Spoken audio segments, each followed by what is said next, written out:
Assalamualaikum warahmatullahi wabarakatuh. Perkenalkan, nama saya Putriani Dewi. Saya dari Prodi Manajemen. Di sini saya akan menjelaskan tentang teknik dan keahlian mengelola konflik.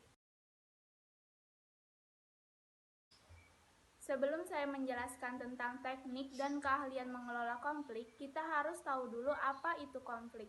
Konflik merupakan suatu proses sosial antara dua individu atau kelompok sosial di mana masing-masing pihak berusaha untuk menyingkirkan pihak lain demi mencapai tujuannya dengan cara memberikan perlawanan yang disertai dengan ancaman dan kekerasan. Dari definisi tersebut dapat dijelaskan bahwa konflik terjadi dengan adanya ketidakcocokan atau perbedaan dalam hal nilai, status, tujuan, atau lain sebagainya. Lalu ada penyebab konflik. Yang pertama disebabkan oleh faktor manusia, yaitu ditimbulkan oleh atasan terutama karena gaya kepemimpinannya, personil yang mempertahankan peraturan-peraturan secara kaku.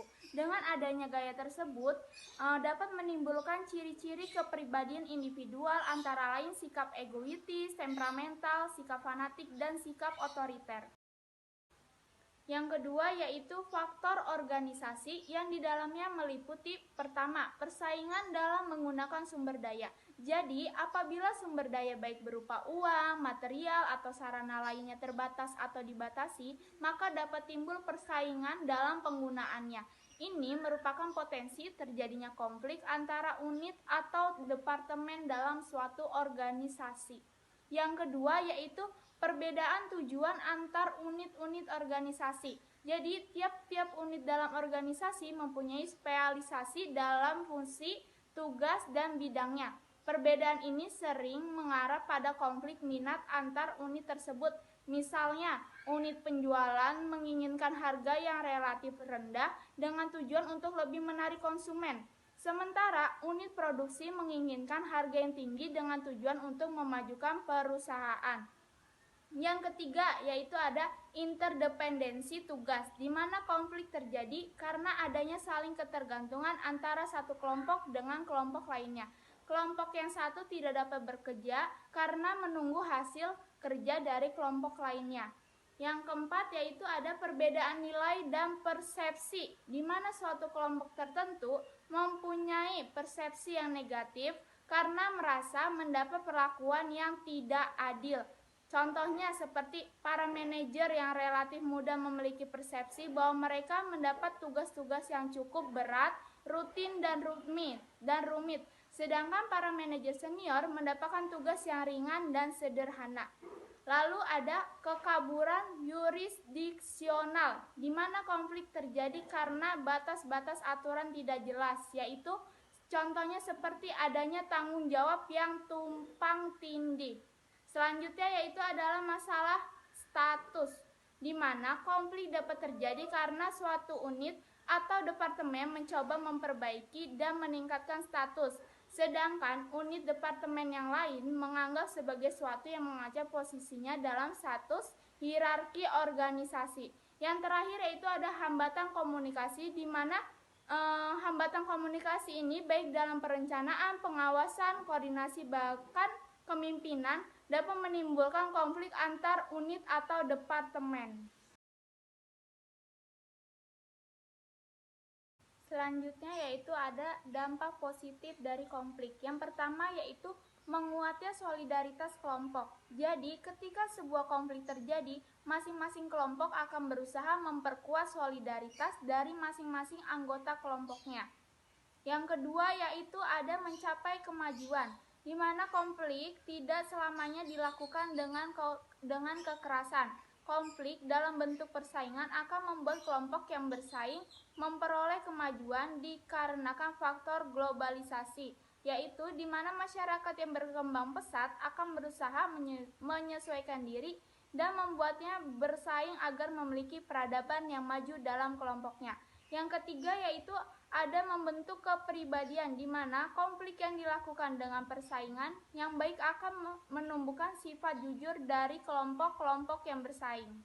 Dampak negatifnya yang pertama yaitu ada keretakan hubungan antar kelompok, di mana sebuah konflik antar kelompok mau tidak mau, meskipun telah berdamai, pasti tetap meninggalkan kebencian pada beberapa individu dalam kelompok tertentu. Yang kedua yaitu ada perubahan kepribadian pada individu, di mana individu-individu yang ada dalam kelompok tertentu akan mengalami perubahan sifat. Biasanya mereka akan diliputi perasaan marah, curiga, dan membenci orang-orang yang menjadi lawan konfliknya. Yang ketiga yaitu ada kerusakan harta benda dan jatuhnya korban jiwa, di mana konflik yang sifatnya merusak bisa berakibat rusaknya harta benda yang dimiliki oleh kelompok tertentu. Yang keempat yaitu ada terjadi dominasi dan penaklukan, di mana konflik ini melibatkan dua kelompok tertentu. Mau tidak mau, salah satu di antara mereka ingin menunjukkan dominasi mereka. Salah satu dari kelompok tersebut ingin menunjukkan bahwa mereka lebih kuat dan lebih berkuasa terhadap suatu hal. Dan akibatnya timbul keinginan ini untuk menaklukkan kelompok yang bertentangan dengan kelompok tersebut. Selanjutnya yaitu teknik penyelesaian konflik. Yang pertama yaitu ada rujuk.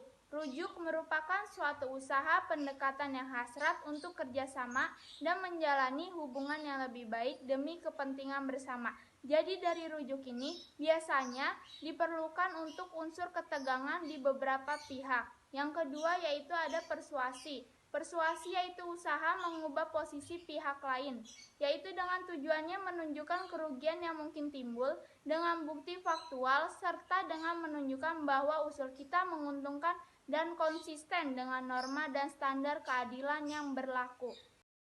Yang ketiga yaitu ada tawar-menawar, di mana tawar-menawar ini menjelaskan bahwa suatu penyelesaian yang dapat diterima kedua pihak dengan saling mempertukarkan konsensi yang dapat diterima. Jadi tawar-menawar ini menghadirkan penyelesaian yang nanti bisa diterima oleh kedua pihak. Bahkan dari kedua pihak tersebut akan mempertukarkan konsensi yang mana tanpa mengemukakan sebuah janji secara eksplisit.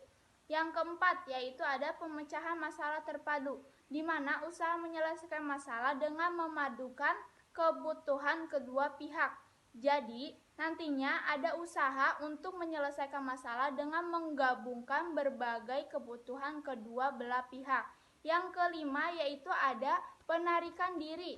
Di sini menjelaskan suatu penyelesaian masalah yaitu salah satu atau kedua pihak menarik diri dari hubungan. Jadi penarikan diri ini terlihat efektif jika keduanya tidak terlalu aktif berinteraksi, kemudian sanggup mengerti seperti apa tugas satu sama lainnya yang masih bergantung.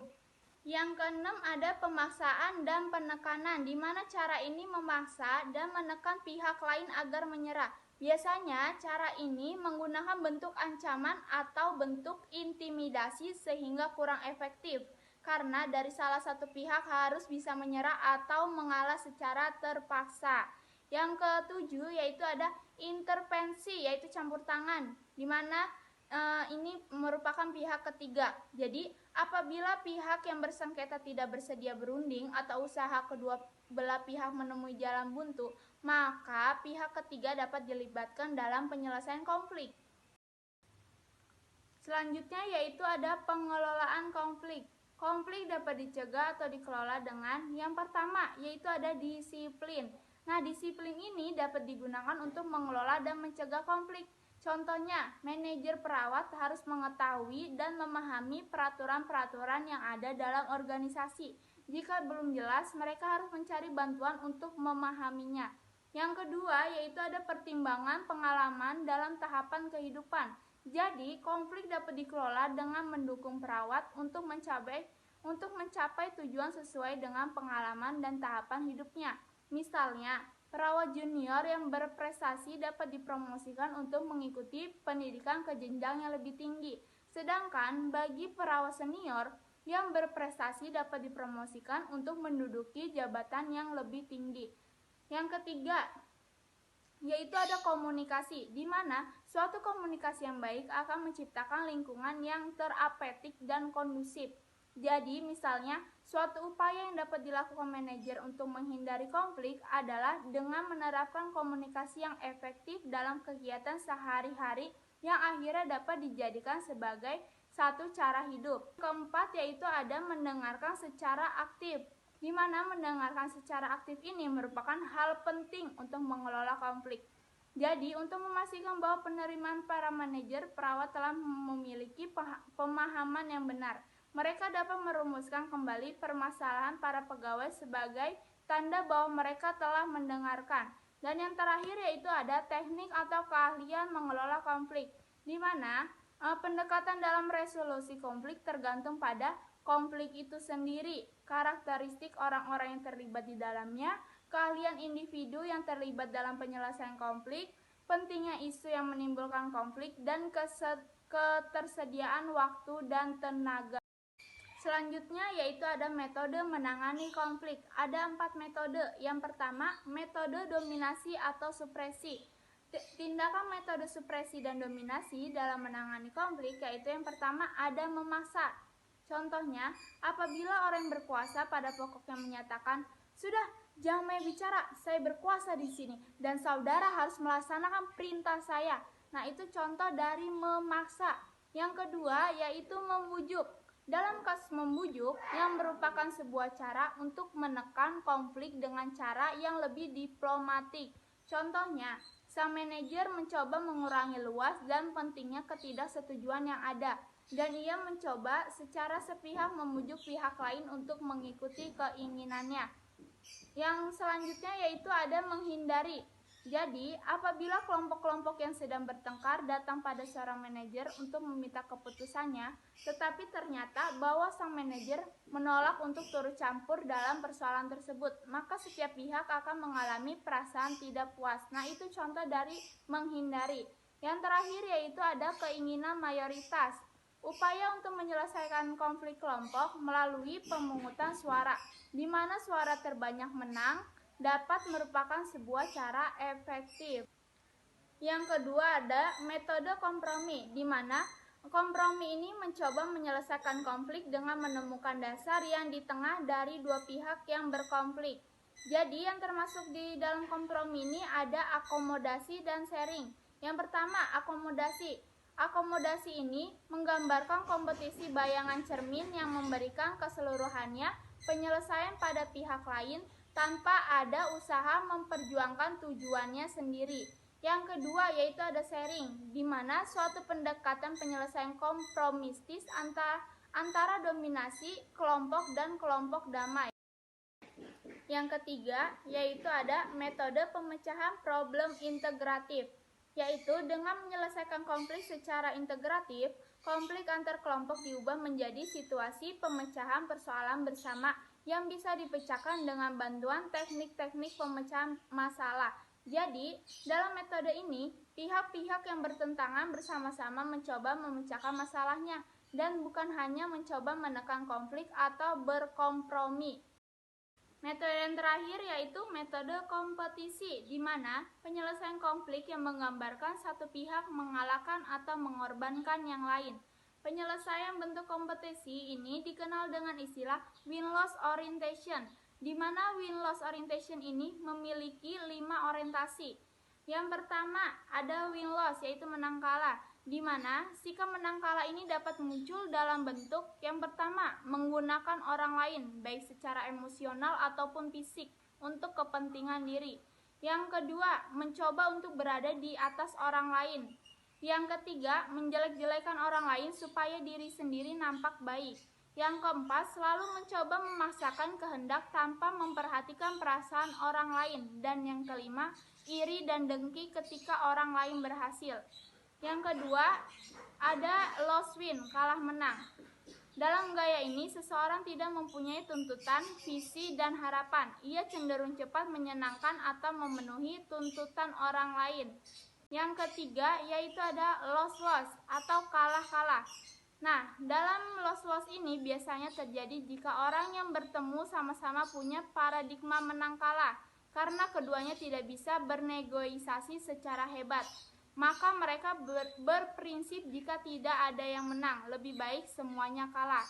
Selanjutnya yaitu ada win atau menang, di mana Orang bermentalitas menang tidak harus menginginkan orang lain kalah. Yang penting adalah mereka mendapatkan apa yang mereka inginkan. Yang terakhir yaitu ada win-win, yaitu menang-menang. Nah, dalam win-win ini, dia memiliki kerangka pikiran dan hati yang terus mencari keuntungan bersama dalam semua interaksi. Selanjutnya yaitu ada pendekatan dalam penanganan dan penyelesaian konflik. Yang pertama yaitu ada pendekatan kampau yang terdiri dari yaitu yang pertama knowledge yang artinya pengetahuan yang meliputi sejauh mana Anda mengetahui isu pihak lain, sejauh mana pihak lain mengetahui isu Anda, dan sejauh mana Anda mengetahui masalahnya. Yang kedua yaitu ada authority atau wewenang, yaitu yang meliputi apakah Anda punya wewenang untuk mengambil keputusan, apakah pihak lain punya wewenang untuk mengambil keputusan. Yang ketiga yaitu ada power, yang artinya kekuatan, yang meliputi sejauh mana Anda dapat memberi pengaruh terhadap situasi, seberapa besar kekuatan yang dimiliki pihak lain atas diri Anda. Yang keempat yaitu ada outer atau relasi, yang meliputi seberapa tinggi pentingnya relasi bagi Anda, seberapa tinggi pentingnya relasi bagi pihak lain. Dan yang kelima yaitu ada winning, yang artinya kemenangan, yang meliputi seberapa pentingnya unsur kemenangan. Apakah Anda harus menang? Apakah pihak lain harus menang? Apakah kompromi dapat diterima? Apakah kekalahan dapat diterima? Yang kedua yaitu ada pendekatan ACES, yaitu yang pertama ada assess the situation, yang artinya mengenali situasi. Yang kedua ada clarify the issues, yaitu yang artinya memperjelas permasalahan. Yang ketiga ada evaluate alternative approaches, yang artinya menilai pendekatan-pendekatan alternatif. Yang terakhir yaitu ada solve the problem, yaitu yang artinya mengurangi permasalahan. Kesimpulan dari materi ini dapat disimpulkan bahwa konflik menjadi masalah yang serius dalam setiap organisasi. Tanpa peduli apapun bentuk dan tingkat kompleksitas organisasi tersebut, jika konflik tersebut dibiarkan berlarut-larut tanpa penyelesaian. Karena itu, keahlian untuk mengelola konflik sangat diperlukan bagi setiap pimpinan atau manajer organisasi. Sekian materi yang saya sampaikan, terima kasih. Mohon maaf jika ada kekurangan dan kesalahan. Wassalamualaikum warahmatullahi wabarakatuh.